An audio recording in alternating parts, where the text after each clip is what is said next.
Kandé que automatiquement après épisode boobu noonu am ci micro Ahmed Aïdara dañu gis site internet yu bëri reprendre ko mais textuellement bind Aïda Mbodj lâche une grosse bombe ñii ne Aïda Mbodj fait une grande révélation ñii ne les prières extrémistes de Aïda Mbodj man j'en ai vu et vu alors pourquoi ils ont choisi tout de même Mamadou Fofana pour dire que moom moo diffamé c'est tout de même inquiétant. waaw bon warul bett kenn nag de xam nga waaw nguur gi moom nee na le pouvoir le plus dangereux c'est le pouvoir en perte de repère ça c'est un principe réel quand un pouvoir bu demee ba sentir ni crédibilité am mu ngi wàcc bu demee ba sentir ni son aura am na keneen ku koy jël parce que quoi que l'on puisse dire aujourd'hui opposition Sénégal ñoom ñoo jiitu ci communication bi soutenu en cela par les organes de presse libres yi décider garder seen dignité pour dire la vérité soutenu en cela par des réseaux sociaux surtout TikTok le pouvoir n'a plus d'éléments yoo xam ne daf koy communiquer te ñi ci gën a déranger le pouvoir aujourd'hui ñëpp xam nañ ko c'est Sen TV.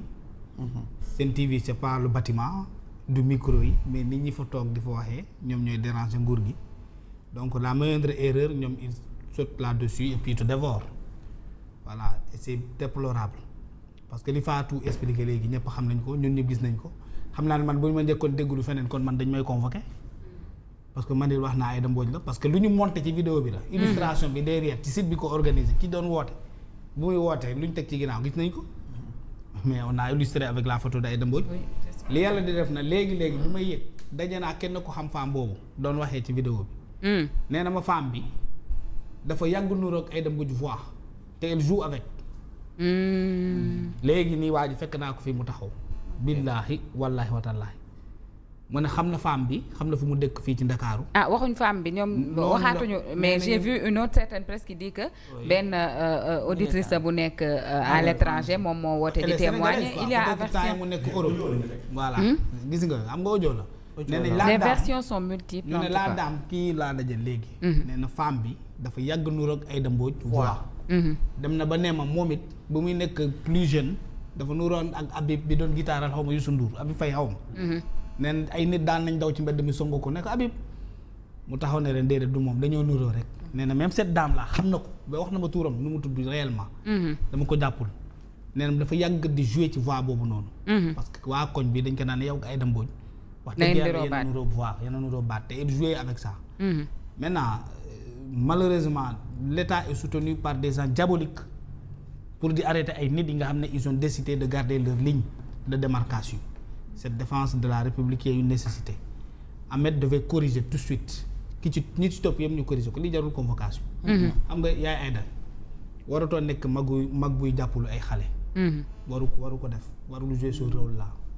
elle doit pardonner même bu ñu ko tooñee yaay day baale. ça arrive à tout le monde. da nga am njaboot bokk ci réew mi am fi histoire am fi jaloore nga war a bokk ci ñi nga xam ne ñoom ñooy défendre la liberté d'expression de la parole dafa am Voltaire lu mu waxoon nee nañu je sais que li ngeen di wax d'accord ma ci ànduñ ci mais man je me battrai pour que ngeen mën a wax li ngeen bëgg a wax. Aïda même bu d'accordul ak lu ñuy wax wala lu nit ñi di wax ci moom wala di wax ci démocratie tey elle doit se battre pour que les gens puissent s'exprimer librement. loolu moo war a nekk wareefam pas du jàppale ay jeunes yoo xam ne ils se battent pour cette démocratie là Aïda depuis son parcours bi jaar-jaaram fu mu jaar ci réew mi mais xeexal na démocratie depuis Senghor am na ne nañ ma mu ngi fi depuis Senghor nga ñëw tey war a nekk bajjenu képp koo xam ne da ngay xeexal démocratie nga taxaw leen te Aïda dafa jouer le rôle de médiatrice di réconcilier les gens mais pas di jéem a di porte plainte ay nit mais ça allait être plus élégant ko Aïda jël téléphone am woote fii ne doom de dañ leen ko induire en erreur kooku doon jooy ci téléphone bi du man. parce que xam na ne du Sen TV rek la ñu commenté loolu on l'a commenté dans beaucoup d'organes de presse ça a fait le buzz ça a fait le tour des réseaux sociaux ça a fait le tour de internet tey c'est ça qui devait être la posture de Aïda. Nous l'avons connu on pensait que quand même elle allait avoir cette grandeur là. dépasser yenn postures yi mais ñi enquête aussi. Je pense que jarul ñu leen di duggal ci yenn combat politique yi. Il faut que la police, surtout les forces de l'ordre, les enquêteurs puissent refuser d'être emballés par des querelles politico-politiciennes.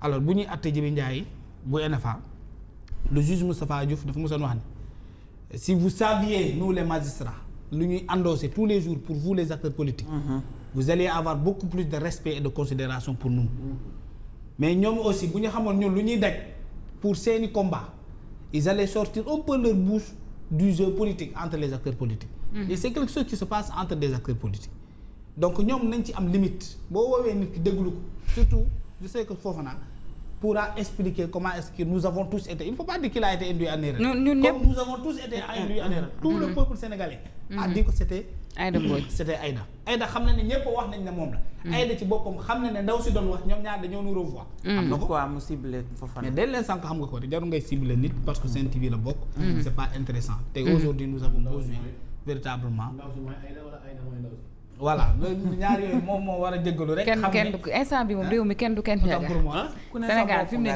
nii kenn du kenn. man affaire bi jaaxal. voilà Aïcha donc na vraiment na bàyyi mu jàll. gis nga bu ñu waxantee dëgg Fofana yàgg naa wax ci télé. xam lu bari te xam ni mu koy waxee. il ne dérape jamais. musta dérapé. information bu nit am Fofana am na bu ko raw. ndax dañuy waxtaan ak moom waaye musta dérapé ñaata at Fofana nekk ci rajo ñaata at Fofana nekk correspondant ñaata at Fofana nekk ci télé di def analyse politique waaye kenn mus koo wax kenn boo gisee mu ñeme fa mu jëm gars yi bi ñu ñëwee fekkuñu ko fi de mais bi mu jotee information bi ne gars yi ñëw nañ fi moom moo jël téléphone am woo waa police gars yi ne ko fan lañ lay yóbbu convocation mu ne leen jaru ko kañ ngeen ma soxla ñu ne ko heure yoor mooy 10 heures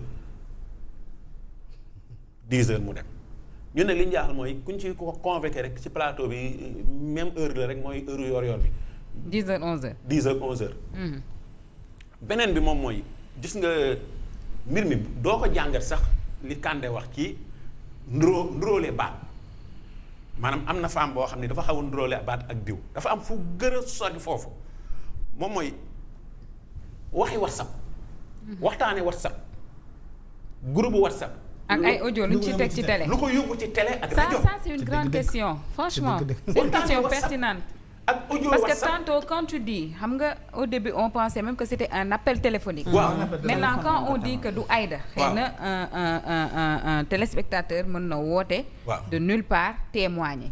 mais quand on dit que c'est un audio WhatsApp. comment a fait cette dame là pour prendre l'audio pour l'envoyer à Ahmed pour que Ahmed play ko aux yeux. wala à l'écoute de tous les Sénégalais. ça tout de même c'est paradoxal. jël ci groupe WhatsApp. ay audio di taal maire bi mu doon. yu bari di ko ci xaar. en tant que directeur rajo yu bari di ko ci xaar ci programme. Ahmed amul dugg ci groupe WhatsApp bi seggal benn audio di ko teg mooy moom Ahmed sax kon jàpp na ni ay daa wax kon. parce que Ahmed mi ma xam amul jot di dugg ci groupe WhatsApp di segg ay wax ñëw di ko teg ci émission boo xam ne àdduna bi. en plus Ndiaga en journalisme le filtrage voudrait même donte kon ku jógee ca àll bala ñëw di wax yi mu yëkkati le filtrage voudrait que ñu bañ ko teg. ci rajo ci télé ci site internet encore moins ci plateforme boo xamante ni nit ñi dañu koy xool.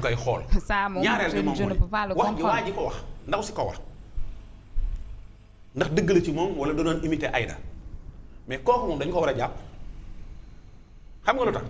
mooy wax ji dafa rëy. ba waru woon a nekk ci place publique bi waruñu ko woon a teg ci rajo nii ci télé. parce que.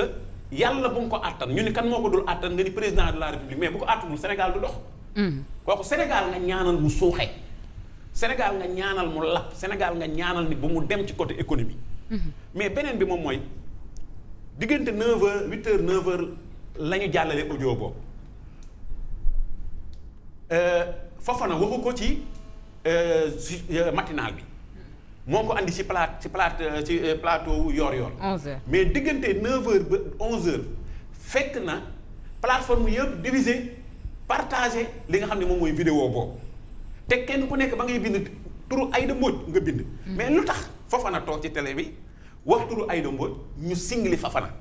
c'est ça la grande question. mais du personnage Fofana la ñu singli des médias la ñu singli. dama fay def émission génn foofu ma tëjee foofu. benn waay boo xam ne ni information am doy na ma ndax renseignement yi mu yor mais dañu ma faal mun ma xanaa xamoo ni Bougane samedi bi bu génne woon dañ koy tëj mun ma dañ